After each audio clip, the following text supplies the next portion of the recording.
ہم تاریخ کے ایک بہت ہی متحرک لمحے پہ کھڑے ہیں۔ دیکھیں، ماضی میں ہم سب سے غلطیاں ہوئی ہیں، ماضی میں بہت کچھ ہے، لیکن ماضی کا شکار اب ہم نے نہیں ہونا۔ اس وقت ہمیں سمجھ لینا چاہیے کہ پاکستانی قوم جاگ چکی ہے۔ ہم نے سندھ کا دورہ کیا ہے، ہم بلوچستان کے حالات سے باخبر ہیں، خیبر پختونخوا میں کیا ہو رہا ہے ہم جانتے ہیں، اور پنجاب میں کیا ہوا، کیا فسطائیت ہے، کیا بربریت ہے ہم جانتے ہیں۔ اس تمام عمل نے پوری قوم کو آج متحد کر دیا ہے۔ آج یہ صرف سیاست کا معاملہ نہیں رہا، یہ شرافت کا معاملہ بن چکا ہے۔ جس طرح گھروں کو، چادروں کو، چار دیواریوں کو پامال کیا گیا ہے، پوری قوم آج متحد ہے کہ ایسا ہمیں منظور نہیں ہے۔ آج ہم صرف ایک دوسرے سے کلام نہیں کر رہے، آج ہماری گفتگو پوری قوم سن رہی ہے، پوری قوم ہماری منتظر ہے۔ وہ حیدرآباد کا، وہ ٹھٹھا کا نوجوان ہو، وہ خیبر پختونخوا کے کسی گاؤں کا نوجوان ہو، یا قلعہ سیف اللہ کا کوئی نوجوان ہو، یا پنجاب کے طول و عرض کے نوجوان ہو، وہ سب شرافت چاہتے ہیں، وہ سب چاہتے ہیں کہ عزت نفس ہو، وہ سب چاہتے ہیں کہ ان کی آواز سنی جائے، وہ بھیڑ بکریاں نہیں ہیں۔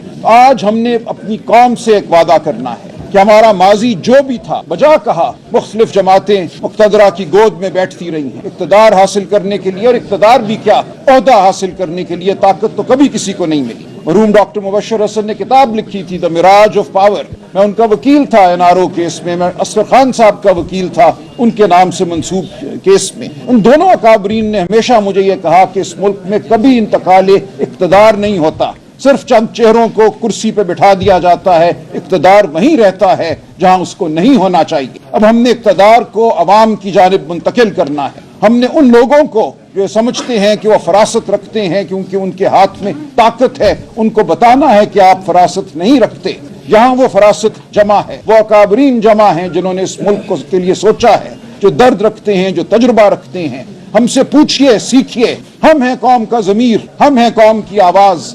ہم نے قانون کو زندگیاں دی ہیں، ہم نے جمہوری عمل کو زندگیاں دی ہیں، ہم نے شرافت کو زندگیاں دی ہیں۔ ہم آپ کے دشمن نہیں ہیں، آپ ہمارے دشمن کیوں ہیں آج؟ کیوں آپ چاہتے ہیں کہ اس ملک میں حق کی بات نہ کی جائے؟ کیوں آپ چاہتے ہیں کہ اس ملک میں سچ نہ ہو؟ کیوں آپ چاہتے ہیں کہ جھوٹ کی بنیاد پر، دغے کی بنیاد پر، اغواکاری کی بنیاد پر ایک نظام قائم کیا جائے؟ جس طرح 8 فروری 2024 کو آپ نے عوام کی آواز پر ڈاکہ ڈالا، وہ ڈاکہ بھولا نہیں جائے گا، عوام اس کو فراموش نہیں کرے گی۔ آپ حکومت نہیں کر سکتے، راوی چین ہے نہیں لکھے گا۔ آج سندھ سراپا احتجاج ہے۔ جس طرح آپ نے یہ نہروں کے منصوبے بنائے، آپ نے یہ سوچا کہ سندھ میں بسنے والے انسان زمین پر بوجھ ہیں، ان سے بات کرنا بھی ضروری نہیں ہے، ان کے مستقبل کا فیصلہ ہم اسلام آباد میں یا راولپنڈی میں بیٹھ کر سکتے ہیں۔ یہ تہمت ہے پاکستانی قوم کے لیے۔ ہم سب اس وطن کے خیر خواہ ہیں، محب وطن۔ سندھ کی تقدیر پاکستان کی تقدیر ہے، سندھ کوئی ہم سے علیحدہ نہیں ہے، خیبر پختونخوا ہم سے علیحدہ نہیں ہے۔ ہم گئے ہیں سندھ، وہاں ہم نے طول و عرض سے آئے لوگوں سے بات کی ہے، ہم خود بھی گئے ہیں۔ آج ایک ہی سوال ہے سندھ میں کہ ایسا کیوں ہمارے ساتھ کر رہے ہو؟ آپ نے ایک غیر منتخب حکومت کو سندھ میں بھی مسلط کیا، آپ نے غیر منتخب حکومت کو پنجاب میں مسلط کیا، وفاق پہ مسلط کیا، اور اس کے نتیجے میں آپ کہتے ہیں کہ اب ہم سرخ و سفید کے مالک ہیں، ہم فیصلہ کریں گے کہ کہاں ریگستان ہوگا، کہاں فصلیں اگیں گی، پانی کہاں سے موڑا جائے گا، پانی کس کو دیا جائے گا۔ آپ نہیں ہیں یہ فیصلے کرنے کے قادر، یہ فیصلے پاکستان کی عوام نے کرنے ہیں۔ یہ فیصلوں کے لیے آپ کو آنا پڑے گا ہمارے پاس، ورنہ یہ فیصلے کچھ بھی نہیں ہوں گے، یہ ہوا میں تحلیل ہو جائیں۔ میں آج یہ عرض کرنا چاہتا ہوں تمام یہاں آئے ہوئے اکابرین سے کہ یہ موقع ایک تاریخی اہمیت کا موقع ہے۔ پاکستان کی عوام جمہوری عمل کے ساتھ آج جڑی ہوئی ہے۔ PTI کی شکل میں ایک بہت بڑی سیاسی طاقت اس ملک میں نمودار ہوئی ہے۔ آپ سب جو یہاں جمع ہیں اپنا ایک وجود رکھتے ہیں، اپنی ایک تاریخ رکھتے ہیں۔ اگر آج ہم سب اکٹھے ہو جائیں، آج ہم سب اگر مل کر آواز اٹھائیں تو ہمارے سامنے کوئی نہیں ٹھہر سکتا، میں آپ کو یقین دلاتا ہوں۔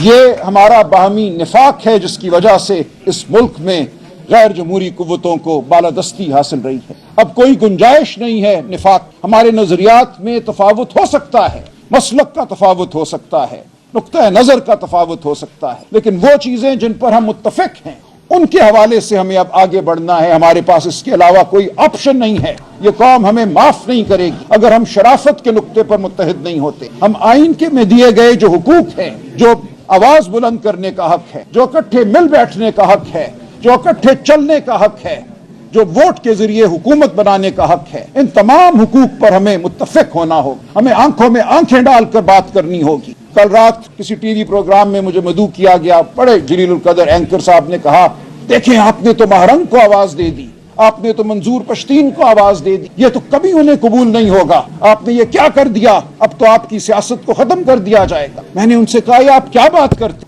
ہم کسی کی خوشنودی کی سیاست نہیں کر رہے، پاکستان کی عوام کی اب ہمیں آواز بننا ہے۔ اگر مہرنگ آواز ہے بلوچستان کی، اگر منظور پشتین خیبر پختونخوا کے عوام کے بڑے حصے کی آواز ہے، تو اس آواز کو ہمیں سننا ہے، اس آواز کو ہمیں قومی دھارے میں لانا ہے، اگر آپ کو کوئی شبہ ہے کہ وہ قومی دھارے میں نہیں ہے۔ ہم وہ سیاست کرنا چاہتے ہیں جو پاکستان کی یگانگت کی سیاست ہے، پاکستان کی سالمیت کی سیاست ہے، لیکن سب سے بڑھ کر شرافت کی سیاست ہے۔ کسی کے پیارے کو گم نہیں ہونا چاہیے، کسی کے پیارے کی مسخ شدہ لاش نہیں ملنی چاہیے۔ ہم بالکل مہرنگ کو بلائیں گے، اسلام آباد بلائیں گے، ہم اس کے پاس بھی جائیں گے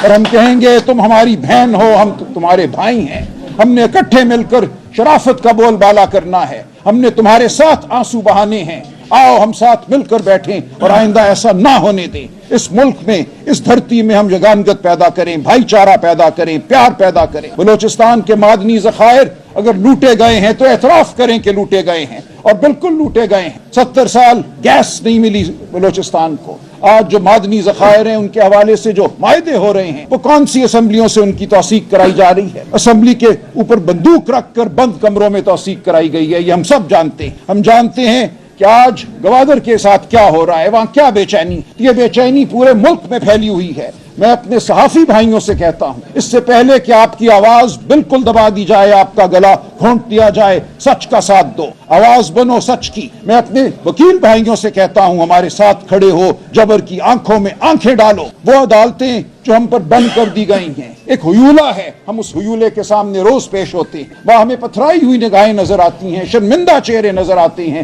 لیکن ہم پھر بھی قانون کی بات کرتے ہیں، ہم آئین کی بات کرتے ہیں، ہم شرافت کی بات کرتے ہیں، بنیادی حقوق کی بات کرتے ہیں۔ یہ بات ہم کرتے رہیں گے، یہ بات سنی جائے گی، یہ بات بالآخر بالادست ہوگی، یہ بات معتبر بات ہے، یہ ہمارے دین کی بات ہے، ہمارے تمدن کی بات ہے، اس بات کے اوپر ہی ہم قائم ہیں۔ یہ نہیں ہو سکتا کہ ہم اپنے حقوق سے دستبردار ہو جائیں، ہم سر جھکا لیں، ہم کہیں ہم پہ دست شفقت رکھ دو، ہمیں بٹھا دو کسی کرسی پر اور ہم خوش ہیں۔